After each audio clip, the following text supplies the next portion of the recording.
Welcome to the content material for Class 21 of Engineering Statics. You should be watching this video before your 21st class. In this lesson, we will learn how to draw shear and moment diagrams for any type of loading, including those with distributed loads. In our last class, we began learning how to draw shear and moment diagrams. However, we limited our discussion only to beams with concentrated loads applied. In this class, we will learn how to draw shear and moment diagrams for any situation, including for distributed loads. The key to correctly drawing shear and moment diagrams is to understand the relationship between load, shear, and moment. We start with what we know, the load. If the load is a distributed load, we can describe it as a mathematical function, so we can call it a function w of x. The slope of the shear diagram, so the change in shear as we move along the x direction, dv dx, is equal to the load function. And vice versa, the change in the shear from point A to point B is equal to the area under the curve. So we can do that with integration, but it's the area under the curve of the load function is equal to the change in the shear. The same relationship exists between moment and shear. So again, the slope of the moment, the change in the moment by x, is equal to the shear function. And the change in the moment from point A to point B is equal to the area under the shear curve. So if we know the area under the distributed load, we can find the change in the shear. And if we know the area under the shear curve, we can find the change in the moment. So for example, if a uniform distributed load is pointing downward on a beam with a force of 100 newtons per meter, the load function is a constant negative 100 newtons per meter. Therefore, the slope of the shear diagram is also minus 100 newtons per meter. And we can use that information to find out that the change in the shear from 0 to 2 meters, so from here to here, is equal to the area under this load curve, which is negative 200 meters, so negative 100 times 2. And so we can take this information then and draw the shear diagram. So the shear diagram for these first 2 meters, we would start at 0, and we see that there's a downward slope of negative 100 newtons per meter. That's the slope, and that brings us down over 2 meters down here to negative 200. And now we can use this information that we have to draw the moment diagram. So moving on to the moment, we see that the slope of the moment is equal to the shear function, which is negative 100 newtons times x. So the slope times x. So at x equals 0, the value is 0, and at x equals 2, the value is negative 200.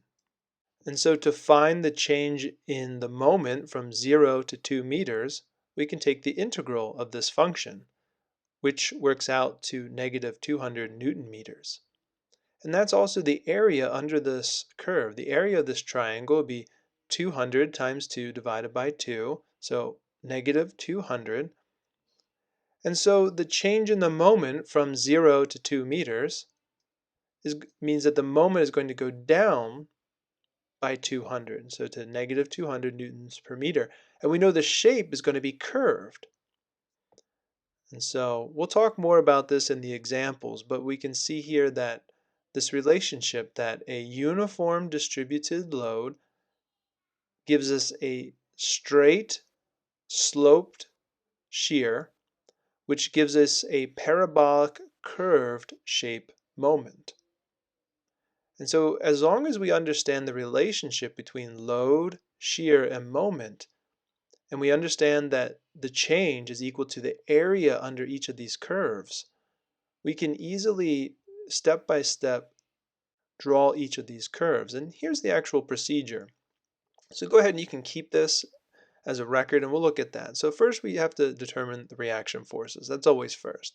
Next we have to draw the load diagram, and we'll include two blank diagrams, one for shear and one for moment. Then we have to divide the beam. So we can draw vertical dotted lines or we can add points every time there's a concentrated force, a concentrated moment, or at the beginning and the end of a distributed load. Then we start with the shear diagram. Start at shear equals 0. We always start at 0.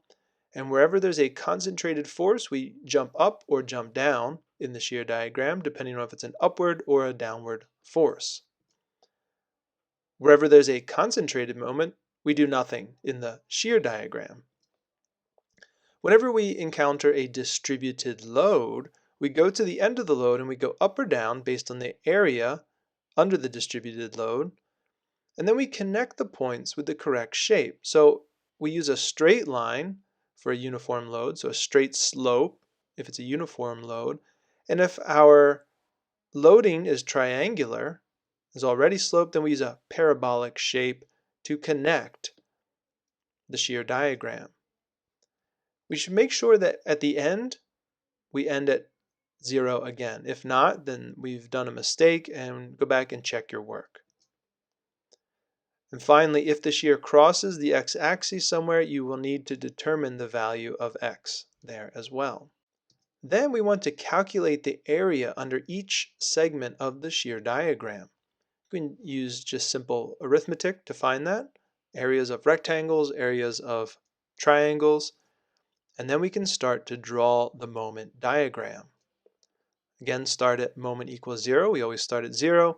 For each segment, then we can increase or decrease the value of the moment from one area to the next based on the area under the shear curve. So we use that area that we found, and then we can connect the dots with the correct shape.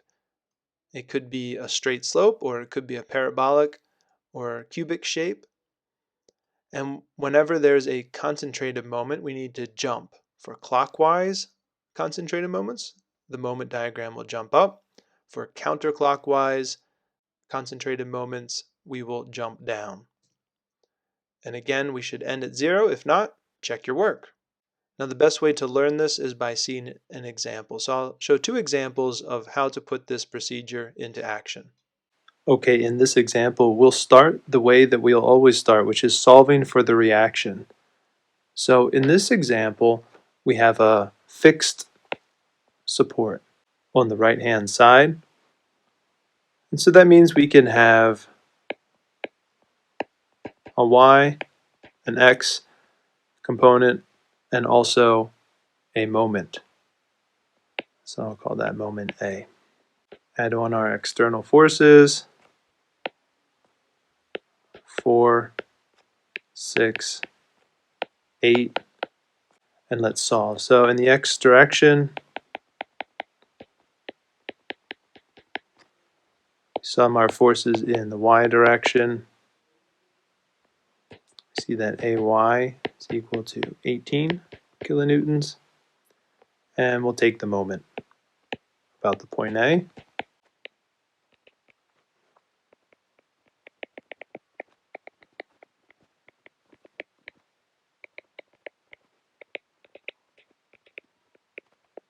We see that the moment reaction at point A is 32 kilonewton meters. Okay, now that we have this information, we're going to start the process of drawing the shear and moment diagrams. So I will first set up a load chart diagram, put the axes for the shear diagram, and add the axes for the moment diagram. Now, I'll go across and make common points here. First, I'll add points where any forces are applied. So that's at x equals 0, x equals 1, x equals 2, and x equals 3 meters. And I'll add the same to all of my diagrams. We're going to use these points.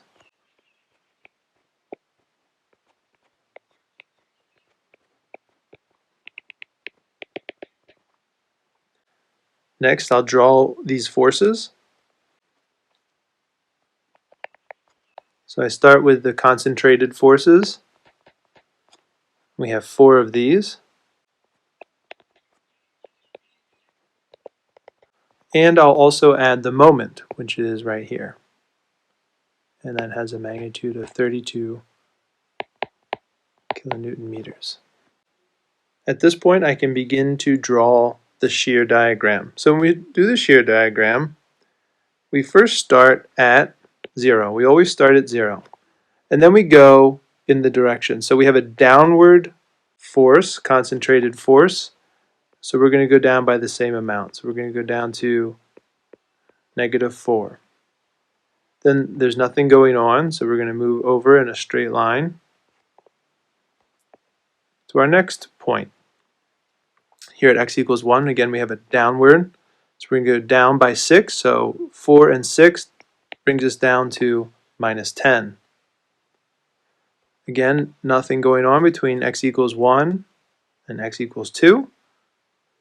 Here we have another downward force. So we go down 8 more.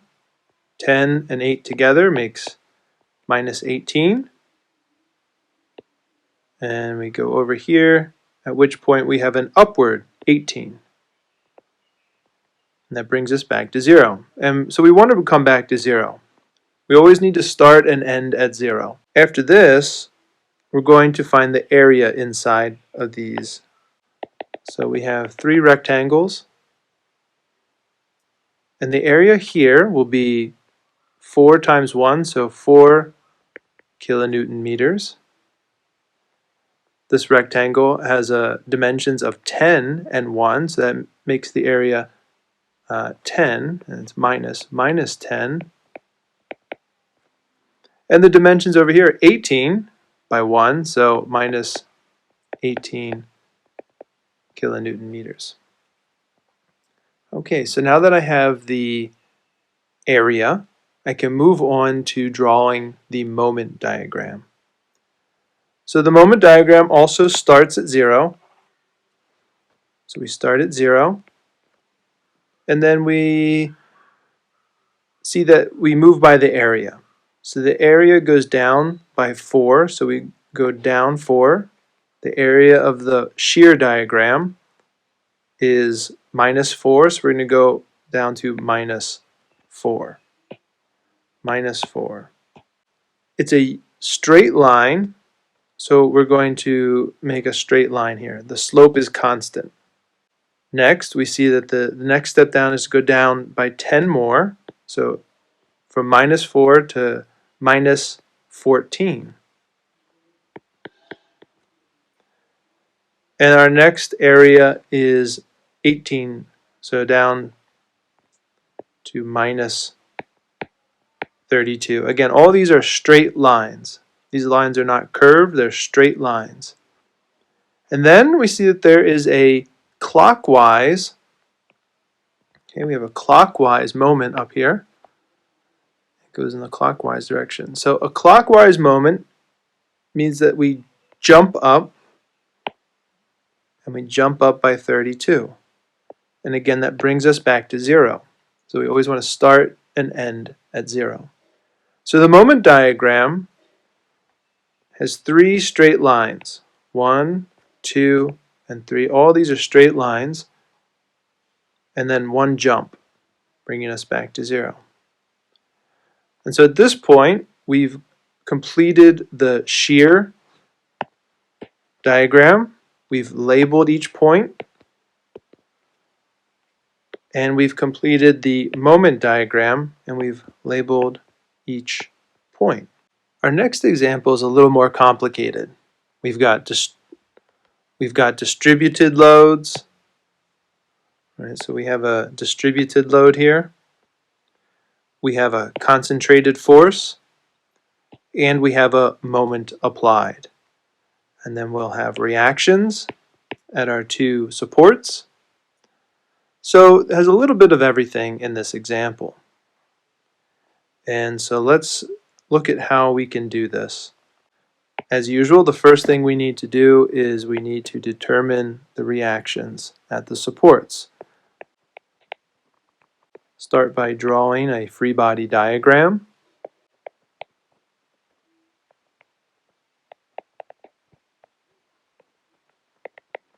And we'll convert our distributed load. So we have 15 kilonewtons per meter over an area of 3 meters. So that's equivalent to a force of 45 kilonewtons. So we can start with the sum of the forces in the x to see that AX equals 0. And next we'll do the sum of the moments about the point A. So our couple moment here of 20 kilonewton meters, talking about this one, we have to include as well. Don't forget about including that. Let me take the moment about the point A.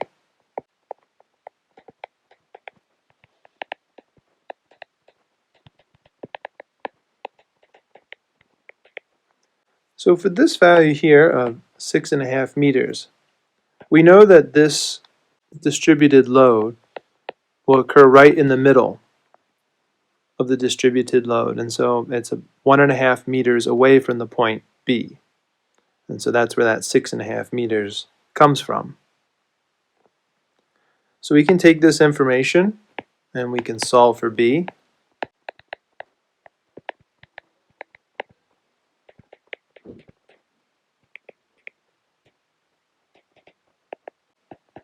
We get that B is 67.3 kilonewtons. We can take that information now and go over and check out some of the forces in the y direction. We just have AY and B. We know that's going to be equal to all of the forces pointing down, which adds up to 53 kilonewtons. So AY is actually negative 14.3 kilonewtons. In other words, the force AY is pointing down. So we're going to take that information out and start to do our diagrams. So as usual, I'll start with a load,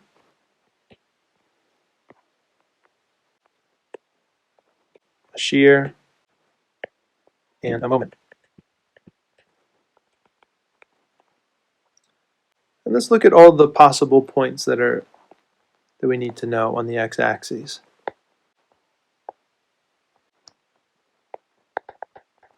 So we know that there is a force applied here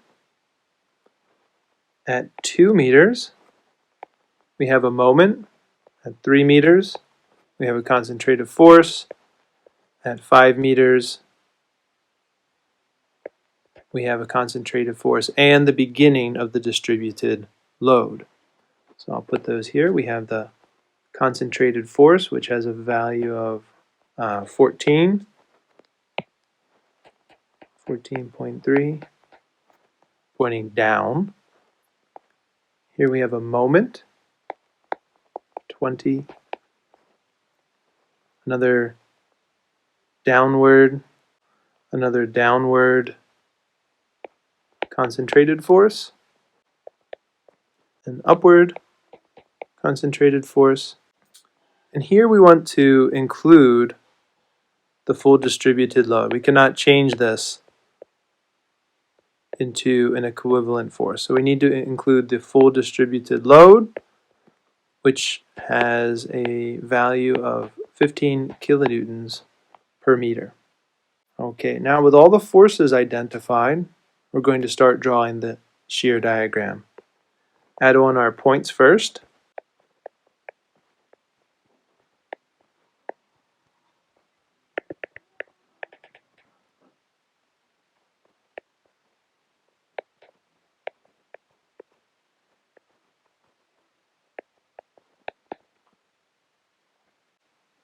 Okay, so as we start our shear diagram, we're going to start at 0.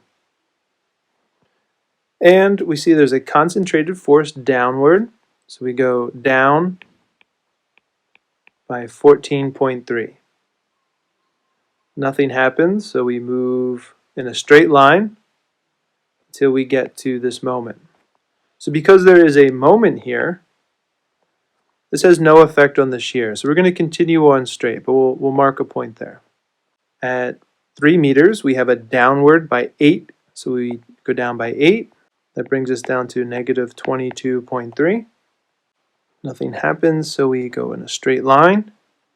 And here we have an upward 67.3. So when we go up 67.3, that brings us up to positive 45. And now with a uniform distributed load here, the slope is downward by 15 each meter. So we go 3 meters, so we're going to go down 15, down 15, down 15. That brings us back down to 0, which is where we want to be. So again, we always check that we come back to 0. If we don't, we need to go check our work and figure out where the mistake is. Our next step is to find the area in each of these shapes. So we have 4 shapes. We have 3 rectangles and 1 triangle. So the area here, 2 times 14.3. Our area here, 14.3 times 1. Our area here is 22.3 times 2. And here we have the area of a triangle. So 1/2 times 45 times 3 gives us an area of positive 67.5. Now we have all the information that we need to make the moment diagram. As always, we start at 0, and we're going to go down by the area that shows. So it's negative 28.6. So our next point will be at negative 28.6. Again, that's this area here.